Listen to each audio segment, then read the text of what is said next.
Russia के सदर Putin ने कहा, पाकिस्तान ताकतवर मुल्क है, इसको कोई दूसरा मुल्क कंट्रोल नहीं कर सकता। नमस्कार दोस्तों, मैं हूं दिनेश की बहुत बहुत स्वागत है आपका डेली न्यूज इंडिया 1.0 के इस प्रोग्राम में।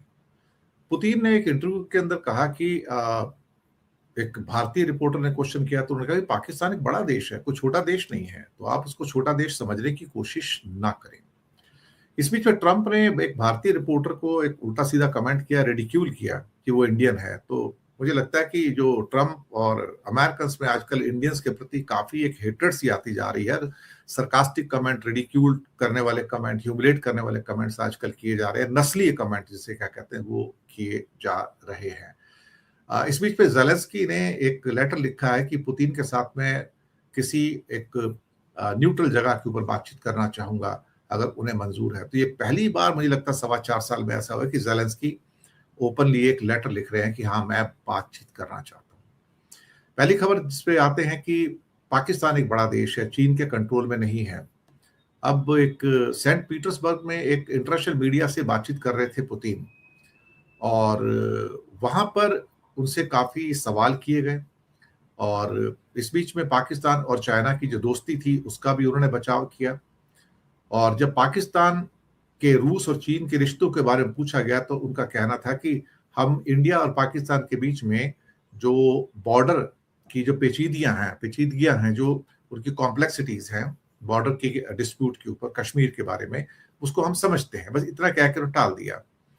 उसके बाद जब हमारे एक और रिपोर्टर ने, पीटीआई जो प्रेस ट्रस्ट ऑफ इंडिया है इंडिया में, उन्होंने पाकिस्तान के पास जो चाइनीज हथियार हैं और टेक्नोलॉजी पे जो उसकी डिपेंडेंस है उसको लेकर भारत की जो फिक्रमंदी है उसको लेकर सवाल किया, तो पुतिन का कहना था कि मुझे ऐसा नहीं लगता पाकिस्तान एक ऐसा देश है जो चीन के कंट्रोल में हो। पाकिस्तान एक बड़ा देश है, एक बड़ा मुल्क है, तो जिसके साथ अलग अलग देशों के साथ रिश्ते हैं। तो ये उनका एक कहना था कि पाकिस्तान एक बड़ा मुल्क है, इसके साथ अलग अलग मुल्कों के साथ कई तरह के रिश्ते हैं। बेशक पाकिस्तान के लिए चीन का सहयोग यानी कि कोऑपरेशन बहुत जरूरी है, लेकिन हर कोई चीन के साथ रिश्ते बना रहा है। चीन के साथ रिश्तों पर बोले कि भारत और चीन के रिश्ते और भी कई तरह के हैं, उनमें दखल देना अच्छी बात नहीं है।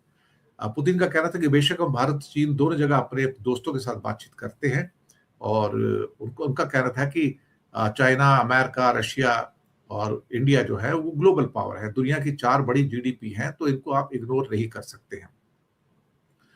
और उनका ये भी कहना था कि रूस और भारत के रिश्तों से चाइना को कोई परेशानी नहीं है, चीन के साथ हमारे रिश्तों से भारत को कोई परेशानी नहीं है, और ये जो जुड़ाव है सभी की मदद करता है। लेकिन बीच में एक सवाल और था जिसको लेके उनका कहना था कि हाँ, वो भारत के अमेरिका के साथ बढ़ते हुए रिश्तों को लेके थोड़े फिक्रमंद हैं। ये बात उन्होंने कही है कि वो जो भारत के अमेरिका के साथ बढ़ते हुए रिश्ते उसको लेके उनकी फिक्रमंदी जो है वो सामने निकल कर आती है।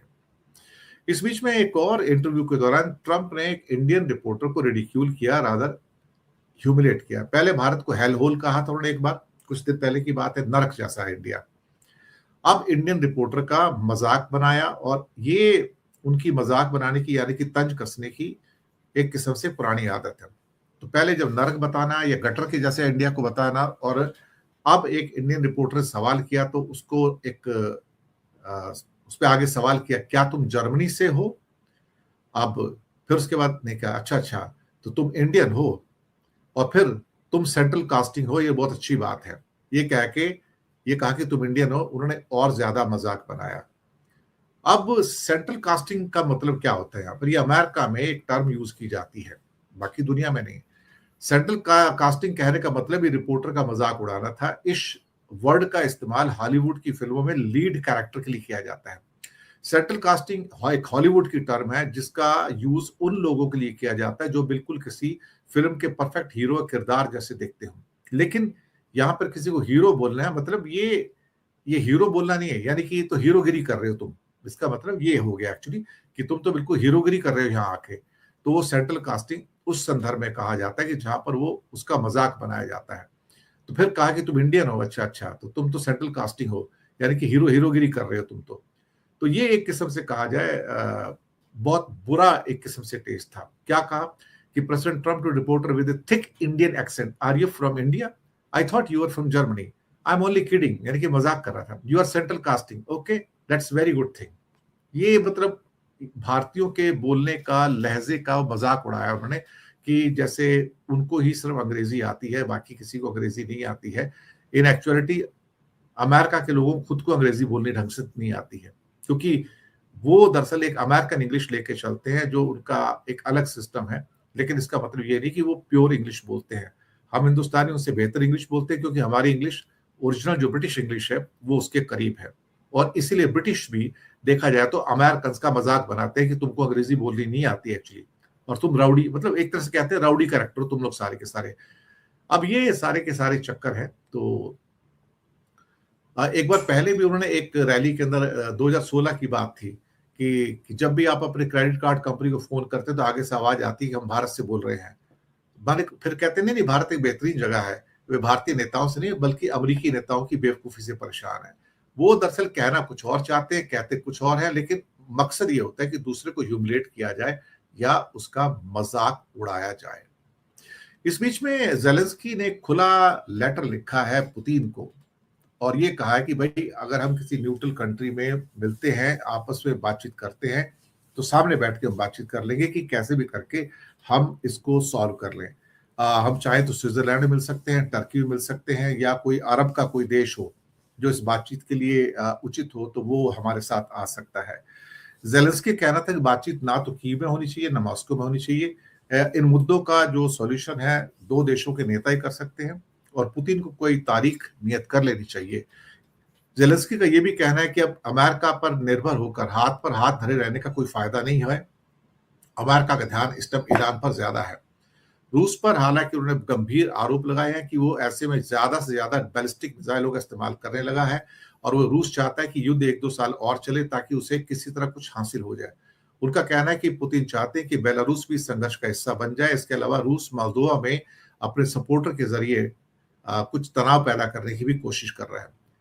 जेलेंस्की का ये भी कहना है कि रशिया इस युद्ध से तंग आ चुका है, इसकी कीमत चुका रहा है, और अब वहां पर कम से कम नहीं तो वो उनका कहना था कि पिछले महीने ही रशिया के 30,000 से ज्यादा सोल्जर्स मारे गए हैं या बुरी तरह से इंजर्ड हो गए हैं। इस बात से उन्होंने इनकार नहीं किया कि यूक्रेन को भी भारी इसके अंदर नुकसान हुआ है।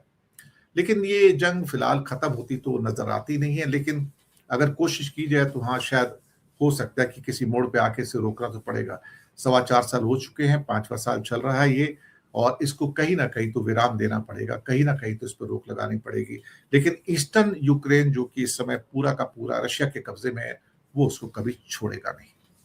शुक्रिया आपका बहुत बहुत। चैनल को सब्सक्राइब कीजिएगा। हो सके तो छोटी छोटी आर्थिक मदद कर सकते हैं। नीचे में आपके लिए UPI number, bank account number, GPay और फोन पे का नंबर भी दिया है।